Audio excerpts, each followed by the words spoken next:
E aí, galerinha, tudo bom? Sejam bem-vindos a mais essa temporada do Krabas Flygas.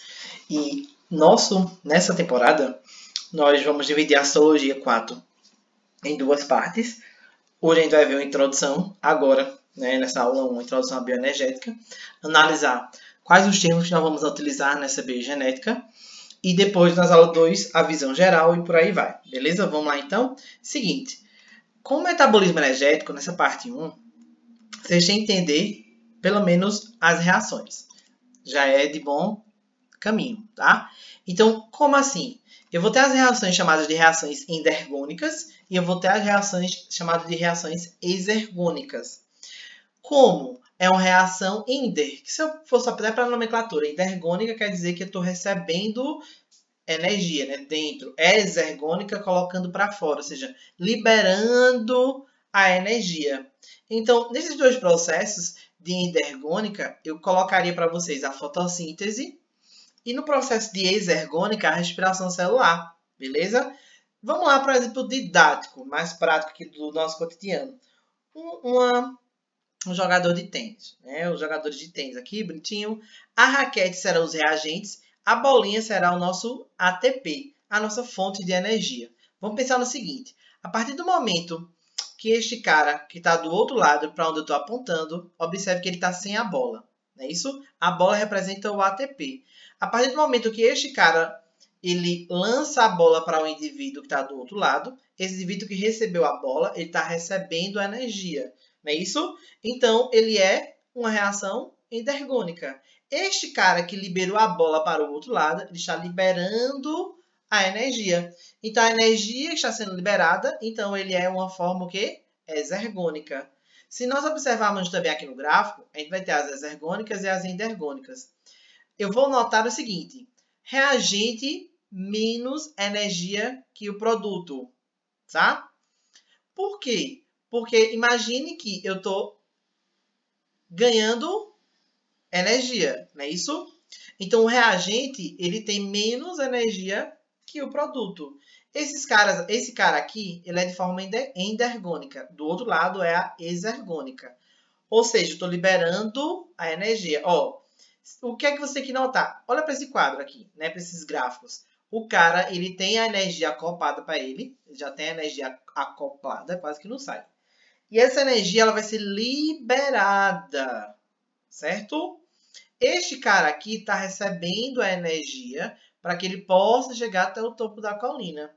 Então, memoriza que endergônica quer dizer receber a energia, onde o reagente tem menos energia que o produto, e exergônica eles liberam a energia. Aqui nós temos dois casos de reações exergônicas, onde liberam a energia. Essa energia é liberada em forma de quê? Em forma de ATP. Aqui é só para você ter uma variação, por exemplo, dessas energias. Aqui é uma combustão não biológica, uma combustão em que o homem, por exemplo, pode estar interferindo, queimada de uma certa forma. E aqui nós temos a glicose. A glicose que nós comemos, ela precisa ser quebrada. Quando ela é quebrada, ela vai gerando sempre energia. Beleza? Então, de imediato, quero que vocês foquem em endergônica e exergônica. Tá certo? Nesse slide aqui, nós vamos entender, na verdade, que falamos no anterior muito de energia. Essa energia, ela é armazenada em que forma? Ela é armazenada naquilo que nós conhecemos como a adenosina de trifosfato, ou conhecido como o quê? ATP.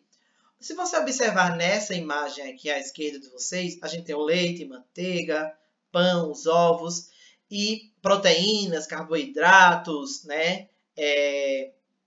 lipídios, as gorduras. E nós falamos lá na aula de bioquímica, que nós vimos lá no primeiro módulo, que esses compostos eles são fontes de energia. Se eles são fontes de energia, aonde é que eles armazenam? Em que forma eles armazenam? Eles vão armazenar isso em forma de ATP. E são essas fontes energéticas que nós debatemos tanto e que hoje nós vamos focar muito nos carboidratos, em especial a glicose. Mas primeiro, vamos tentar entender como é que funciona esse ATP. Lembra que aqui a gente tem a estrutura de um nucleotídeo, tem um fosfato, tem um açúcar e tem uma base hidrogenada. O ATP, ou chamado de adenosina trifosfato, ele é formado primeiramente por uma base chamada de adenina, que você também já viu, uma base púrica com 2 anéis. E uma pentose, que é a pentose do nosso RNA, que é a pentose ribose. Vimos também que quando eu tenho somente uma base halogenada junto de um açúcar, isso é chamado de nucleosídeo. Quando nós temos uma adenina mais uma ribose e somente um fosfato, eu chamo ele de quem? De nucleotídeo. Lembra disso? Só que a adição de fosfatos orgânicos vão mudando e dando um formato que é o quê? O que nós queremos entender hoje, que é o ATP. Lembre o seguinte, em nosso citoplasma é mais fácil você encontrar a adenosina difosfato, que é esse aqui. Esse monofosfato você vai encontrar bastante aonde? Nos nucleotídeos, no material genético. A adenosina de difosfato, o que é isso? É onde eu tenho 2 fosfatos interligados ao meu nucleosídeo, não é isso? E esses fosfatos que estão aqui, eles têm cargas negativas. Esses caras aqui, o nucleosídeo, que é a adenina, e a ribose, eles têm bases positivas. E aí, por isso, existe essa atração entre essas moléculas. Para nós, vamos prestar atenção que a adenosina difosfato, que é a de 3 fosfatos interligados a esse nucleosídeo, é o que vai importar para a gente, que é o famoso ATP. Esse ATP, ele sempre vai estar no formato de 3 fosfatos interligados, ao meu nucleosídeo. Por isso, trifosfato. Se tiver um, monofosfato. Se tiver 2 fosfatos, difosfato. 3, trifosfato. E é esse trifosfato que vai interessar a gente hoje nesta aula, tá? Então, o aluno tem que ter em mente que há uma atração entre essas cargas negativas e positivas do nosso nucleosídeo com os nossos fosfatos.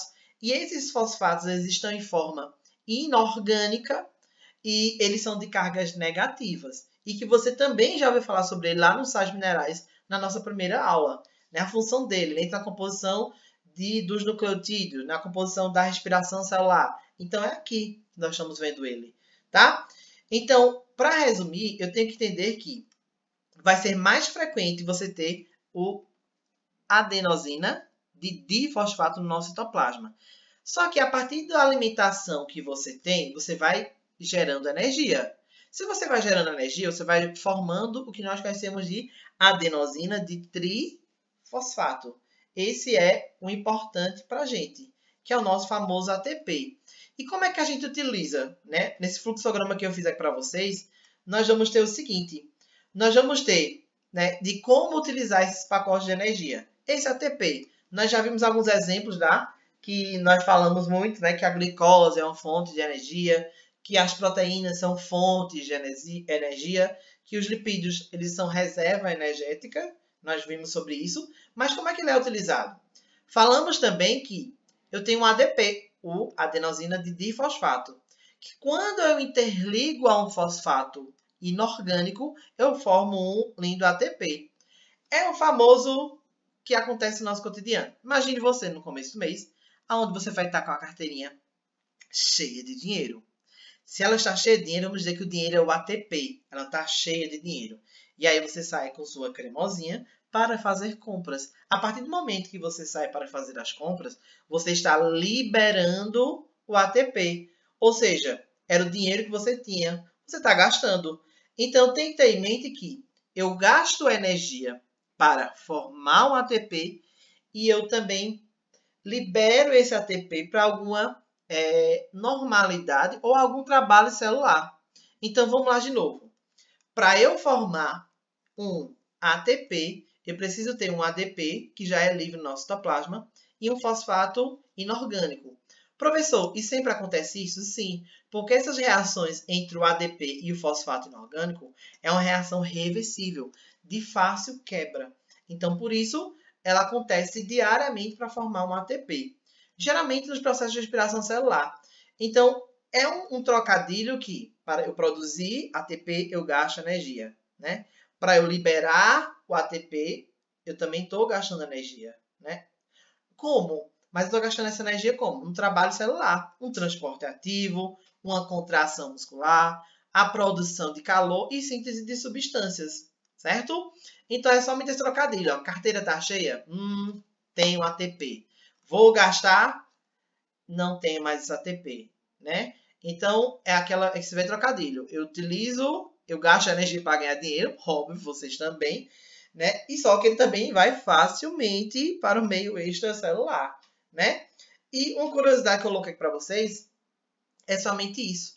Uma molécula de ATP é consumida em média 1 minuto após a sua fabricação. Entende-se agora, por exemplo, quando tem pessoas que têm um metabolismo acelerado demais, né? Uma molécula de ATP ela é consumida em média 1 minuto após a sua fabricação. Então isso é rápido. Ao mesmo tempo que eu já estou produzindo ATP, nossas células já estão pegando esse ATP e já estão gastando elas também, certo? Que é o famoso trabalho celular que eu coloquei aqui para vocês. Em repouso, uma pessoa hidrolisa e produz 40 kg de ATP por dia. Então veja que é muita coisa, certo? Então nessa primeira aula eu quero que vocês entendam o que são as reações exergônicas e endergônicas e entendam o que é este ATP.